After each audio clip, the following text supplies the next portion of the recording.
वर्णिवेशरमणीय दर्शनम मंदहासरुचिराननाम्बुजं पूजितं सुरु नरोत्तमैर्मुदा धर्मनंदनमहं विचिन्तये। असतो मा षड्गमय तमसो मा ज्योतिर्गमय मृत्युर्मा अमृतं गमय। ओम शांति शांति शांति। अस्मद्गुरु समारंभां नाथ यामुन मध्यमां लक्ष्मी वल्लभ पर्यंतां वंदे गुरु परंपरा। આજની જ્ઞાન સભાની અંદર પધારનારા બધા જ ભગવદ ભક્તોને વેદાંતાચાર્ય પુરાણ ઇતિહાસાચાર્ય અને ફિલોસોફી શાસ્ત્રી રાકેશભાઈના હેતપૂર્વક જય સ્વામિનારાયણ।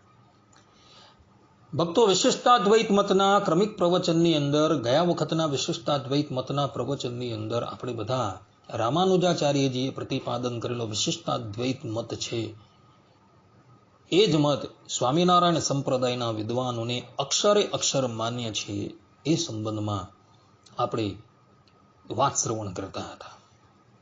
શાસ્ત્રોના પ્રમાણો દ્વારા તમને એ વાત પ્રતિપાદન કરીને બતાવી કે રામાનુજાચાર્યજીએ જે વિશિષ્ટાદ્વૈત મતને પ્રતિપાદન કરેલો છે એ જ ઉદ્ધવ સંપ્રદાયના વિદ્વાનોને અક્ષરે અક્ષર માન્ય છે।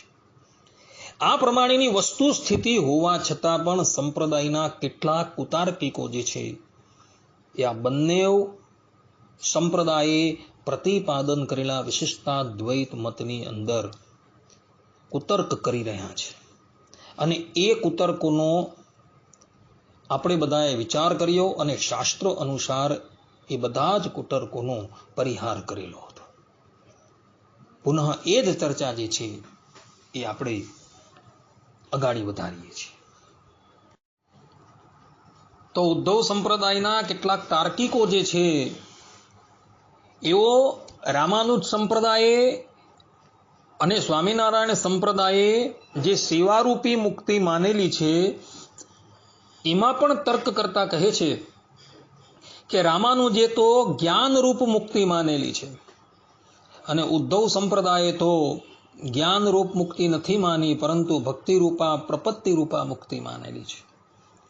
પરંતુ એ લોકોની આ વાત જે છે એ સંપૂર્ણપણે ગલત છે।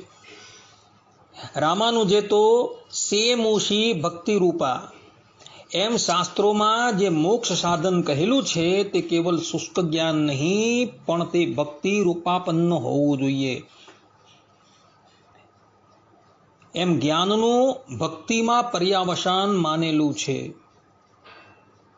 જે મુક્તિ છે તે તો ભક્તિથી કે પ્રપત્તિથી પ્રાપ્ત થાય છે ને એની અંદર મામેકમ શરણમ વ્રજ આ ગીતા વાક્યને અનુરોધે પ્રપત્તિનું પ્રાધાન્ય માનેલું છે અને એ પ્રપત્તિની અંદર જ ભક્તિ આવી જાય છે।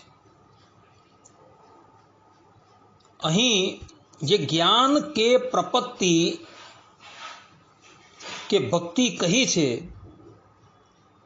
તે તો કેવલ મુક્તિની અંદર સાધન રૂપ છે પરંતુ વાસ્તવની અંદર એને મુક્તિ ન કહેવાય। મુક્તિ તો એને જ કહેવાય કે અર્ચી માર્ગથી દેશ વિશેષમાં દિવ્યાકારથી વિરાજમાન પરમાત્માને પામી શુદ્ધ આત્મ સ્વરૂપના આવિર્ભાવપૂર્વક પરમાત્માની સેવા કરવી એ જ વાસ્તવની અંદર મુક્તિ છે। અને રામાનુજાચાર્યજીએ એ જ વાતનું પ્રતિપાદન કરેલું છે ને ભગવાન સ્વામિનારાયણે પણ શિક્ષાપત્રીની અંદર 121મા શ્લોકની અંદર આ જ બાબતનું પ્રતિપાદન કરેલું છે। ભગવાન સ્વામિનારાયણ કહે છે કે મતમ વિશિષ્ટાદ્વૈતમ મેં ગોલોક ધામ ચેપ્સિતમ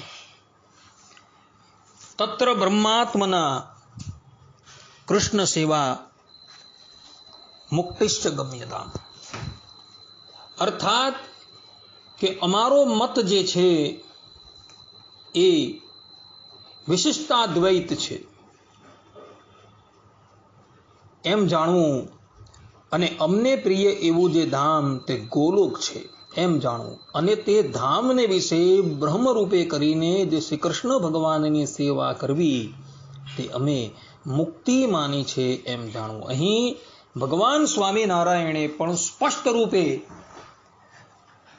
ગોલોક દેશ વિશેષમાં જઈને બ્રહ્મરૂપ થઈને અર્થાત કે દિવ્ય રૂપ ધારણ કરીને શ્રી કૃષ્ણ ભગવાનની સેવા કરવી એને મુક્તિ માનેલી છે. ને આચાર્ય રામાનુજે પણ એ જ બાબતનું પ્રતિપાદન જે છે એ પોતાના ગ્રંથોની અંદર કરેલું છે. એટલે જે એ લોકો એવું કહેતા હતા કે રામાનુજે તો જ્ઞાનરૂપ મુક્તિ માની છે અને ઉદ્ધવ સંપ્રદાયે તો ભક્તિરૂપ પ્રપત્તિરૂપ મુક્તિ માની છે, એ લોકોની આ વાત જે છે એ સંપૂર્ણપણે ગલત છે. કારણ કે કેવલ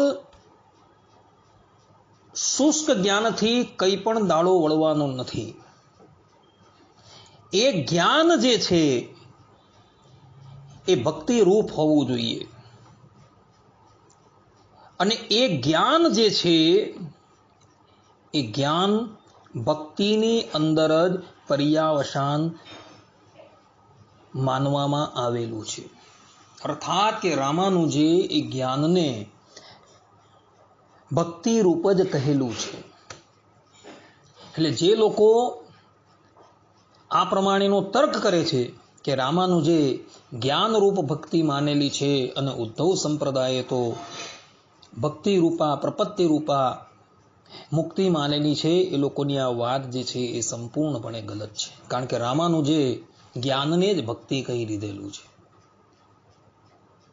એટલે ભગવાન સ્વામિનારાયણે જે પ્રમાણે પ્રપત્તિ અને ભક્તિને મોક્ષના સાધન રૂપ માનેલી છે, તે જ પ્રમાણે રામાનુજે પણ ભક્તિ અને પ્રપત્તિને મોક્ષના સાધન રૂપ માનેલી છે. અને દિવ્ય દેશની અંદર જઈને દિવ્ય દેહ ધારણ કરીને પરબ્રહ્મ પરમાત્માની સેવા કરવી એને જ રામાનુજાચાર્યજી અને ભગવાન સ્વામિનારાયણ મુક્તિ માને છે. એટલે જે લોકો આ બંને સંપ્રદાયની મુક્તિ બાબતની અંદર પણ તર્ક કરતા હતા, એ તર્કનું શાસ્ત્રો પ્રમાણે ખંડન થઈ જાય છે. એ લોકોના એ બધા જ તર્કો જે છે એ નિસ્સાર સિદ્ધ થઈ જાય છે. પુનઃ બીજો એક કુતર્ક કરતા આ પંડા પંડિતો કહે છે કે રામાનુજ સંપ્રદાય મહાલક્ષ્મીએ પ્રવર્તાવેલો છે. આ માન્યતાને કારણે તે શ્રી સંપ્રદાય તરીકે પણ ઓળખાય છે. અને અધ્યારથી એ લોકો એવું કહી રહ્યા છે કે આ ઉદ્ધવ સંપ્રદાય જે છે એ ઉદ્ધાવતાર રામાનંદ સ્વામીએ પ્રવર્તાવેલો હોવાથી આ સંપ્રદાય ઉદ્ધવ સંપ્રદાયના નામથી ઓળખાય છે. અને એટલે માટે રામાનુજ સંપ્રદાય અને આ ઉદ્ધવ સંપ્રદાય જે છે એ ભિન્ન છે. પરંતુ એ લોકોની આ કોરી માન્યતા જે છે એ સંપૂર્ણપણે ઉદ્ધવ સંપ્રદાયના માન્ય પ્રબંધોથી વિપરીત છે. કારણ કે ઉદ્ધવ સંપ્રદાયના માન્ય પ્રબંધોની અંદર એવા વચનો જોવા મળે છે કે આ ઉદ્ધવ સંપ્રદાય જે છે એ રામાનુજ સંપ્રદાયની જ એક પેટા શાખા છે. જેમ કે શિક્ષાપત્રીની અંદર મતમ વિશિષ્ટાદ્વૈતમ મેં ગોલોકો ધામ ચેપ્સિતમ તત્ર બ્રહ્માત્મના કૃષ્ણ સેવા મુક્તિશ્ચ ગમ્યતા. આ શ્લોકની ટીકાની અંદર સદગુરુ સતાનંદ સ્વામી જે છે એ એવું લખી રહ્યા છે કે તત્ર વિશિષ્ટાદ્વૈતાખ્યામ શ્રી રામાનુજાચાર્ય પ્રવર્તિતમ મતમ મે મતમ અસ્તિતિ જ્ઞેયમ એતેન સ્વસંપ્રદાયસ્ય શ્રી રામાનુજ સંપ્રદાય મૂલકત્વમ અપી સૂચિત્વમ ઇત્યપી જ્ઞેયમ. અર્થાત કે તેમાં વિશિષ્ટાદ્વૈત નામે શ્રી રામાનુજાચાર્યે પ્રવર્તાવેલ મત તે અમે સ્વીકાર કરેલો મત છે એમ જાણવું. આનાથી પોતાના સંપ્રદાયનું મૂળ શ્રી રામાનુજ સંપ્રદાય છે આવું સૂચિત થાય છે. આ પ્રમાણે સદગુરુ સતાનંદ સ્વામીએ લખેલું છે. અને આ શિક્ષાપત્રીની ઉપર જે સતાનંદ સ્વામીએ ટીકા લખેલી છે એ ટીકાનું નામ છે અર્થદીપિકા. અને આ ટીકા લખીને એઓએ ભગવાન સ્વામિનારાયણના ચરણની અંદર આ ટીકા મૂકી. ત્યારે ભગવાન સ્વામિનારાયણે એ આખી ટીકા જે છે એ વિદ્વાનોની પાસે વંચાવી અને સાંભળી. અને પછી સાંભળીને ભગવાન સ્વામિનારાયણ સતાનંદ સ્વામીને કહે છે કે અમારા હૃદયની અંદર જે અભિપ્રાય હતો તે બધો જ અભિપ્રાય તમે આ ટીકાની અંદર લાવેલા છો. આ પ્રમાણે કહી ભગવાન સ્વામિનારાયણે પોતાના સ્વમુખે આ ટીકાની પ્રશંસા કરેલી છે. અને એવી આ ટીકાની અંદર સદગુરુ સતાનંદ સ્વામી જે છે એવું કહી રહ્યા છે કે આ ઉદ્ધવ સંપ્રદાયનું મૂળ જે છે એ રામાનુજ સંપ્રદાયની અંદર છે. એટલે રામાનુજાચાર્યજીએ જે ગુરુ પરંપરાનો આદર કરેલો છે એ જ ગુરુ પરંપરાનો આદર જે છે એ ઉદ્ધવ સંપ્રદાયે પણ કરેલો છે. અને એટલે જ માટે સંપ્રદાય શુદ્ધિ નામના ગ્રંથની અંદર આચાર્ય શ્રી વિહારીલાલજી મહારાજ પોતાની ગુરુ પરંપરાનું સ્મરણ કરતા થકા શ્રીમદ નારાયણથી લઈને પોતા પર્યંત એ ગુરુ પરંપરા જે છે એ બતાવે છે. જેમ વિહારીલાલજી મહારાજ સંપ્રદાય શુદ્ધિની અંદર કહે છે, સ્વાચાર્યમ તદગુરુશ્ચાપ્યથ મુનિ વિનિતુમ સ્વામિનારાયણમ રામાનંદમ યતીન્દ્રમ ગુરુમથ ચ મહાપૂર્ણકમ યામુનેયમ શ્રીરામમ પદ્મનેત્રમ ગુરુકુલમહિતમ નાથમાદ્યમ સથારીમ વિશ્વક્ષેનમ શ્રીયમ ચ શ્રીતદુરિતહરમ નૌમી નારાયણં ચ. આ પ્રમાણે વિહારીલાલજી મહારાજે શ્રીમદ નારાયણથી ગુરુ પરંપરાનો આરંભ કરીને પોતા પર્યંત ગુરુ પરંપરા જે છે સ્થિર કરેલી છે. સંપ્રદાયના એક પ્રકાંડ વિદ્વાન શ્રી કૃષ્ણ વલ્લભાચાર્યજી, જેઓએ સ્વામિનારાયણ વેદાંત સાર નામનો એક ગ્રંથ લખેલો છે. એ ગ્રંથની અંદર સંપ્રદાય પરિચય નામનું એક પ્રકરણ છે અને એ પ્રકરણની અંદર પણ એઓએ શ્રીમદ નારાયણથી પ્રારંભ કરીને ભગવાન સ્વામિનારાયણ પર્યંતની ગુરુ પરંપરાનો ઉલ્લેખ કરેલો છે. અર્થાત કે એઓએ પણ ઉદ્ધવ સંપ્રદાયની ગુરુ પરંપરા જે છે એ શ્રીમદ નારાયણથી પ્રારંભ કરેલી છે અને ભગવાન સ્વામિનારાયણ પર્યંતની બતાવેલી છે. અને મધ્યની અંદર રામાનુજ સંપ્રદાયે જે આચાર્યને માન્ય કરેલા છે એ બધાનો ઉલ્લેખ એઓએ તેની અંદર કરેલો છે. અને આ પ્રમાણે કહીને શ્રી કૃષ્ણ વલ્લભાચાર્યજીએ પણ એવું કહ્યું છે કે આ ઉદ્ધવ સંપ્રદાય જે છે એ રામાનુજ સંપ્રદાયની જ એક પેટા શાખા છે. સ્વામિનારાયણ સંપ્રદાયના એક મહાન વિદ્વાન શાસ્ત્રી હરિજીવનદાસજી, જેઓએ માનમય પ્રકાશિકા નામનો એક પ્રબંધ રચેલો છે. એ પ્રબંધની અંદર પણ શાસ્ત્રીજીએ ઉદ્ધવ સંપ્રદાયની ગુરુ પરંપરાનો ઉલ્લેખ કરતા થકા શ્રીમદ નારાયણથી પ્રારંભ કરીને ભગવાન સ્વામિનારાયણ પર્યંતની ગુરુ પરંપરા જે છે એ બતલાવેલી છે. એટલે રામાનુજ સંપ્રદાયના આચાર્યોએ જે ગુરુ પરંપરાને માન્ય કરેલી છે એ જ ગુરુ પરંપરાને ઉદ્ધવ સંપ્રદાયના આચાર્યોએ પણ માન્ય કરેલી છે. અને આ પ્રમાણે કહી એ લોકો સ્પષ્ટ રૂપે એવું પ્રતિપાદન કરે છે કે ઉદ્ધવ સંપ્રદાય જે છે એ રામાનુજ સંપ્રદાયની જ એક પેટા શાખા છે. કહેવાનું તાત્પર્ય એ છે કે રામાનુજ સંપ્રદાય અને ઉદ્ધવ સંપ્રદાય અર્થાત કે સ્વામિનારાયણ સંપ્રદાય જે છે એ ભિન્ન નથી, પરંતુ એક જ છે.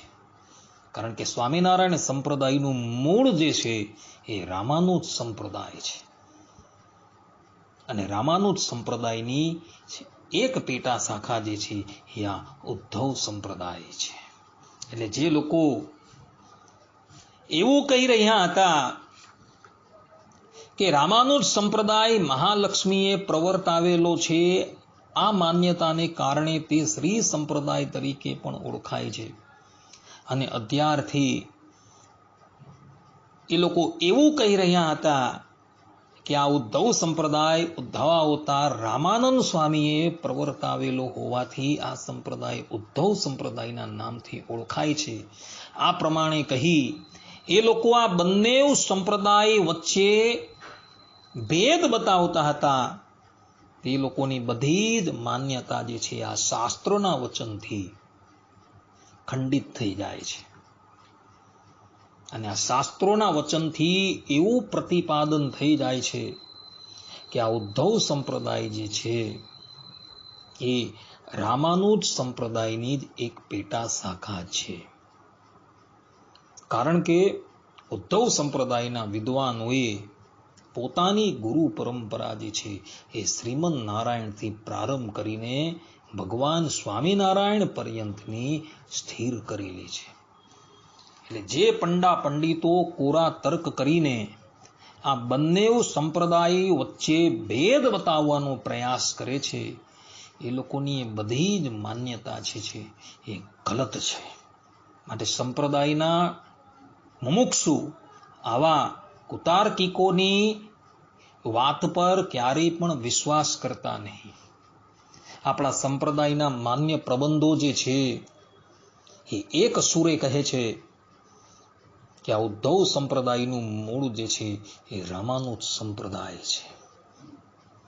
કારણ કે ઉદ્ધવ સંપ્રદાયના વિદ્વાનોએ રામાનુજાચાર્યજીએ જે ગુરુ પરંપરાનો આદર કરેલો છે એ જ ગુરુ પરંપરાનો આદર કરેલો છે.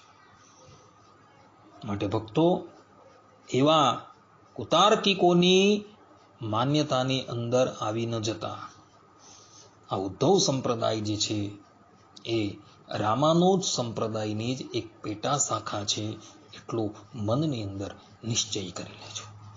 આટલું કહીને હું મારા પ્રવચનને અહીં વિરામ આપું છું. સર્વે સંતુ નિરામયઃ સર્વે સુખીનો ભવંતુ સર્વભદ્રાણી પશ્યંતુ મા કશ્ચિત દુઃખ ભાગ ભવેત. અસ્તુ. જય સ્વામિનારાયણ.